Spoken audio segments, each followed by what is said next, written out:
The book I'm looking forward to is the book closest to my heart, Delhi Four Shows. I don't say it's closest to my heart because it is my book, but because it is something with which I have lived for last 30 odd years of my life. It talks of the history of cinema in Delhi.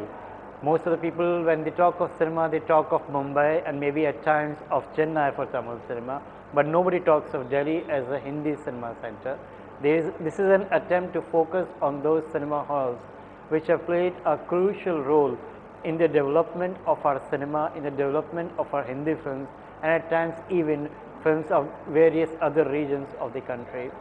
It's called Delhi Four Shows simply because it talks of the period when every cinema hall used to run a film for daily 4 shows. It stems from that, and I've talked of the progress of cinema right from the time of Raja Harish Chandra, the first silent talkie, then on to Alamara, the first talkie, and how it revolutionized the cinema, and how cinema halls which could show films with dialogue came to be called as talkies, what we call as talkies, but they used to call themselves as talkies and with certain pride. So we in Delhi used to have cinema halls like Robin Talkies, Vijay Talkies, Moti Talkies, Ranjit Talkies, and so on and so forth. Each one of them used to show a film only in 4 daily shows, unlike the multiplexes today which have flexi timings. More importantly, these cinema halls used to be a barometer of our society at that time. Like the balcony crowd was frequented by the gentry, by the middle and the upper middle classes, and the stalls were filled by the working classes. Similarly, there were cinema halls which used to cater more to family and women audiences, so they used to play women-centric films and melodramas. There were others which did not care for the family audiences. They were either about youngsters or about men, so they would just show out and out action flicks. I focused something like that on these cinema halls, but most importantly, many of these cinema halls used to have little pieces of history attached to them. Like today, when everybody talks of women empowerment and women's security is a major issue in Delhi, back in the 1930s and 40s, cinema halls used to keep separate sections reserved for the women audiences. And then there were curious cases of Muslim women from Old Delhi not going to a cinema hall in their vicinity for the fear of being seen by the mullahs around. So they would hop onto a horse carriage or a cycle rickshaw and go to a cinema hall 2-3 kilometers away and take off their burqa at their cinema hall, watch the film, put the burqa back and go back home. This book is an attempt to put together such instances. I am personally looking forward to next month when the book will be released, and I hope all the lovers of cinema appreciate the book. It stems from my personal experience as life. As a little boy, I used to get ₹2 as pocket money every Sunday from my father, and I had to make do with that, and films were a definite no unless one was going for some children's film, because it was thought children are spoiled by Hindi cinema, you don't get the right values, you learn all the ugly and vulgar songs. When I used to get those ₹2, I used to buy a Sunday newspaper called Patriot.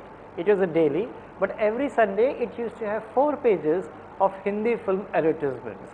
So when I was not allowed to watch films in cinema halls, I used to make do, satisfy myself by looking at the advertisements of those films, how they were, when were they going to come to the city, for how long will they stay there, at how many cinema halls will they show up, who were the major distributors, because those were different times. When a film will come, it will be accompanied by an announcement a day before the film would be released, and gradually as it stayed at a cinema hall, the advertisements will say 4th houseful week, 8th grand week, and celebrating 100 days when the film will be into the 15th week. So that gave me an insight that cinema hall play a crucial role in the distribution of cinema and taking the effort of the biggest of the stars to the final consumers, that is the cinegoers. If a film would be released, say, at an A-grade center in Delhi like Plaza or Chanakya, you knew it had to be from a top banner of Hindi cinema. On the other hand, if it went to some of the temporary theaters that tin sheets for walls, you also knew what kind of fare to expect, and that more likely than not, the film was to be a quickie, meant to be consumed in a couple of weeks, or else it will be gone. There was plenty of research involved, but it didn't seem to be research because there was so much love involved in it. I talked of a lot of distributors and cinema hall people who were from Pakistan, because cinema hall culture in Delhi largely originated from what is modern day Pakistan. People shifted from Rawalpindi and Peshawar. Some of the guys who were running cinema halls in these places and even Lahore, post partition they came to Delhi and established temporary theatres. Temporary theatres would move from one place to another. They were like gypsy theatre. You find a barren stretch of land, you set up your cinema over there, tarpaulin sheets and foldable tin chairs, show your film for a week or two and move on, and then you settle down again at another place. So initially in Delhi, say until the early 50s, there were cinema halls only in the walled city, and it began to be somewhere in CP as well. But beyond that, there was nothing called a cinema hall in the capital, and these moving theatres filled the need of people for cinema halls at that time. So I spoke to quite a few of them and then realized how these moving theatres became temporary theatres, and temporary theatres in turn became full-fledged cinema halls. And now many of them own cinema halls across the country, not just in Delhi but even in places like Lucknow, Pune, Bombay, Bangalore, Chennai. You'll be surprised, one of the earliest cinema halls of Chennai was set up by a Delhiite. Yeah, that is anecdotal. A lot of it is anecdotal because it's not an academic approach that I have taken. A lot of the book moves through general anecdotes and what people of those times say. Like I have an incident in the book. When a Hindi film called Hanuman ran at a cinema hall in Delhi. It did wonderfully well. It ran for about 60 weeks, which is a diamond jubilee, 1 year and 2 months. But it's hearsay only in the 40s. When the film released, there used to be a monkey who will come to watch the film every evening, and he will not disturb any of the patrons. He will watch the film for 3 hours flat and go back from the window. He didn't need any admission ticket, he didn't disturb any patron, but the film ran and nobody minded his presence. The book has been with me for about 30 years, but finally when I put it together, I guess it took me about a year.